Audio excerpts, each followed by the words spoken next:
지적 대화를 위한 넓고 얇은 지식. 프롤로그. 탄자니아의 세렝게티 평원에는 들소, 검은꼬리 노, 사바나, 얼룩말, 코끼리 등의 대형 포유류들이 살고 있다. 한 과학자가 놀라운 발견을 했다. 말을 하는 사자를 만난 것이다. 물론 실제로 그렇다는 건 아니고 세렝게티 평원에서 대면한 사자가 한국어를 구사한다고 생각을 해보자. 단어만 내뱉는 정도가 아니라 문법 구조에 따라 말을 할 수 있는 것이다. 도대체 사자는 무슨 말 하는 것일까? 어이 친구 반갑네. 여기 세렝게티는 양육강식의 질서를 따르고 있네. 자신의 노력 여부에 따라 보상을 받는다는 측면에서 개인의 자유가 보장되어 있는 합리적인 세계일 수 있다고 할 수 있네. 이런 말은 하지 않을 것이다. 상상하긴 어렵지만 추측해 본다면 우리는 그가 내뱉는 소리들이 익숙한 단어와 문장 비어이라는 것을 느끼며 그가 하는 말은 도저히 이해를 할 수 없을 것이다. 현대 철학 거물 비트켄슈타인은 그의 책 철학적 탐구에 대해 다음과 같이 말했다. 타자가 말할 수 있다고 하더라도 우리는 그 말을 이해할 수 없다. 삶의 방식이 다르기 때문이다.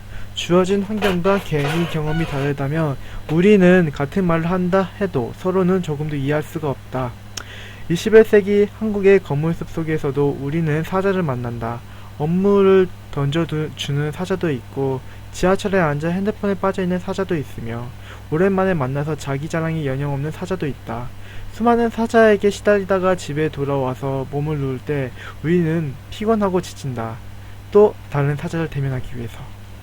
대화하고 소통하기 위해서 필요한 건 언어가 아니라 공통 부모다. 그리고 인류의 공통 부모는 내가 잘 모르고 있을 뿐 아니라 이미 다 마련되어 있다. 지금 너와 나뿐만 아니라 과거와 미래의 사람들까지 어울러서 모두가 함께 공유하는 공통부모, 그것이 교양 이문학이라고 부른다. 교양은 클래식을 들으며 우아하게 차를 마시는 그런 무엇이 아니고 교양과 인문학은 단적으로 말해서 넓고 얇은 지식을 의미한다. 개인이 가진 전문적인 지식은 먹고 사는 데 필수적이지만 타인과 대화할 때는 그게 그다지 쓸모가 없다. 교양과 인문학으로서의 넓고 얇은 지식이 우리를 심오한 어른의 대화의 놀이에 참여할 수 있게 한다. 지적 대화를 위한 넓고 얇은 지식은 우리를 심오한 대화의 놀이의 세계로 초대하는 티켓이다. 하지만 누이라고 해서 무작정 시작할 수는 없다. 드라이브를 즐기기 위해서는 최소한의 운전면허가 있어야 하고 기타를 치며 노래하기 위해서는 최소한의 서너 개의 코드를 잡을 줄 알아야 한다. 대화 놀이에 예외일 수도 없다. 성인들이 대화 놀이를 참여하기 위해서는 기본적인 자격증이 필요하다. 그 자격증은 최소한의 지식이다. 세계에 대해 넓고 얇은 지식도 없이 재미있고 깊이 있는 대화를 하겠다는 건 욕심이다. 그렇다면 지적 대화를 위해서는 필요한 최소한의 지식이 무엇인가? 답부터 말하면 그것은 내가 발 딛고 사는 세계에 대한 이해다. 세계에 대해 이해하게 되면 그때서야 세계에 발 딛고 있던 나를 이해하게 된다. 그리고 깊어진 나에 대한 이해는 한층 더 깊은 세계를 이해하는 데 토대가 된다. 나에게 보이지 않고 숨겨졌던 세계에 대한 이해, 이것이 지적 대화의 본질이다. 정리해보면 지적 대화를 위해서는 나와 세계를 알아야 한다. 그래서 우리는 지적 대화를 위해 먼저 세계부터 차근차근 여행하고자 한다. 지적 대화를 위해 넓고 얇은 지식은 세계에 대한 지식을 독자가 쉽게 소화할 수 있도록 세계를 두 가지 영역으로 잘라서 제시한다. 첫 번째 책에서는 현실 세계를 다루고 있다. 현실 세계는 역사, 경제, 정치, 사회, 윤리로 세분화를 알아보았다. 두 번째 이 책에서는 현실 너머의 세계를 다룬다. 인간의 정신과 관련된 이 부분은 철학, 과학, 예술, 종교, 신비 5가지 세부 영역으로 알아볼 것이다. 앞서 출간되었던 책은 출간된 지 열흘 만에 베스트셀러에 오를 정도로 큰 관심을 받았다. 아마도 그 원인은 역사부터 윤리까지의 방대한 영역을 다루면서도 정보의 피상적인 나열에 머무는 것이 아닌 각 분야의 구조적 연계성을 고려한 서술에 있다고 생각한다. 현실 세계 복잡하고 다양한 현실의 문제들을 근본 구조부터 파악하고자 하는 사람들에게 위해 기획되었다. 이 책은 현실 너머의 세계를 다루며 진리를 탐구하고자 하는 사람들을 위해 준비되었다. 이 책 전체는 진리에 대해 3가지 견해로 절대주의, 상대주의, 회의주의를 중심으로 일관되게 구조화했다. 진리의 후보인 철학, 과학, 예술, 종교, 신비가 각각 역사적 흐름으로 따라서 진리의 세 가지 견해로 기준으로 전개되었음을 확인하게 될 것이다. 철학 파트에서는 절대주의 흐름으로서 플라톤, 교부 철학, 한이론을 살펴본다. 다음은 상대주의 흐름인 아리스토텔레스, 스콜라 철학, 경험론을 알아본다. 그리고 이 두 가지 입장을 종합적으로서 칸트의 철학을 알아보았고, 현대 철학의 하이데거, 비트겐슈타인의 철학을 살펴본다. 동시대에 이 두 가지 입장과 상반되게 전개되어 있던 회의주의적 견해로서 소피스트, 니체, 실존주의 철학을 이해한다. 과학 파트에서는 경험적 철학과 이성적 측면에서 수학의 도움으로 절대주의적 측면이 강하게 드러나고 있는 확인할 수 있다. 수학의 발전과 함께 프톨레마이오스부터 코페르니쿠스, 갈릴레이, 뉴턴, 아인슈타인으로 연결되는 과학사의 흐름을 살펴본다. 그리고 이러한 절대주의적 세계관에 대해 비판적으로 비결정론의 양자역학을 상대주의적 세계의 관점으로 해석해본다. 마지막으로 과학에서의 회의주의 측면으로서 과학 철학의 성과를 다룰 것이다.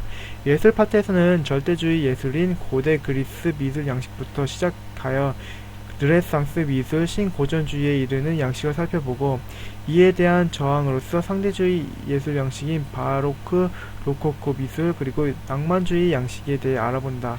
이후 이 두 양식은 사실주의와 인상주의로 이어진다. 예술에서의 회의주의는 현대 미술에 이르러 등장한다. 대상과 주체에 대한 변형과 회의가 현대 미술의 특징이 됨을 확인할 것이다. 종교 파트에서는 절대적 유일신교로서의 유대교, 그리스도교, 이슬람에 대해서 알아본다. 이 종교들이 구약의 공통분모로 해서 신약과 코란에 대해 입장 차이를 구분됨을 확인한다. 동시에 아담부터 모세까지 역사와 예수 그리스도, 예언자, 무하마드의 일상을 알아본다. 다음으로써 이와 본질적으로 다른 상대적 다신교를 확인한다.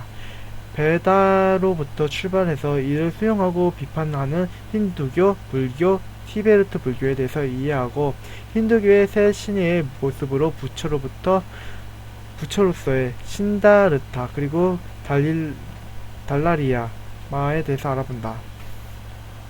신비 파트에서는 말할 수 없는 주관적 체험의 영역으로서 죽음과 삶에 대해서 다룬다. 우선 죽음은 시간을 기준으로 죽음의 순간으로부터 임사체험과 죽음 이후로부터 사후 가능성을 정의한다. 다음으로 삶은 통시적 측면에서 인생의 의미와 공시적 측면에서 이식 발생의 의미를 탐구한다. 지적 대화를 위한 넓고 얇은 지식은 현실에 대한 이야기와 현실 너머에 대한 이야기를 다루지만, 현실과 현실 너머의 영역은 독립적이지 않다. 현실을 설명하기 위해서는 현실 넘어선 곳에서 현실을 살펴봐야 하고, 또한 현실 넘어선 이야기는 언제나 그 양자분을 현실에서 얻어야만 한다. 이렇게 현실의 영역과 현실 너머의 영역을 통틀어 세계라고 부를 것이다. 이 책을 통해 세계에 대한 대략적인 줄거리를 독자가 이해할 수 있게 되길 바란다. 세계에 대한 대략적인 이해는 그 세계에 발딛고 있는 나에 대한 새로운 이해를 제시할 것이다. 그리고 나에 대한 이해는 다른 사람과 대화할 수 있는 최소한의 지식이 된다. 최소한의 지식은 역사로부터 종교에 이르는 넓은 지식인 동시에 각 분야의 최소한의 것만 다루는 얕은 지식이다. 다음과 같은 이들에게 이 책을 권한다. 지적인 대화에 목말라 있거나 사회가 돌아가는 모습이 복잡하다고 느끼거나, 아니면 다양한 분야에 관심을 가지고 있으나 현실적 제약으로 독서를 할 수 없거나, 대학에서 교양 수업을 듣기 전에 기초적인 지식을 얻고 싶거나, 아니면 미술관에 가면 무엇인가를 이해해야 하는 듯 행동해야 한다는 강박증에 시달리거나, 인문학을 공부해야 한다고 생각하면서도 무엇부터 해야 하는지 주저하고 있거나, 자신의 종교만을 유일한 진실이라고 믿고 있거나, 반대로 과학만 진실이라고 믿고 있거나, 자신이 제대로 살고 있는지 불안하지만 어디서부터 생각을 시작해야 할지 모르는 이들. 마지막으로 세렝게티가 갈 가능성이 있는 사람들도 사자와의 대면에서 대비해서 이 책을 꼭 읽어두도록 하자.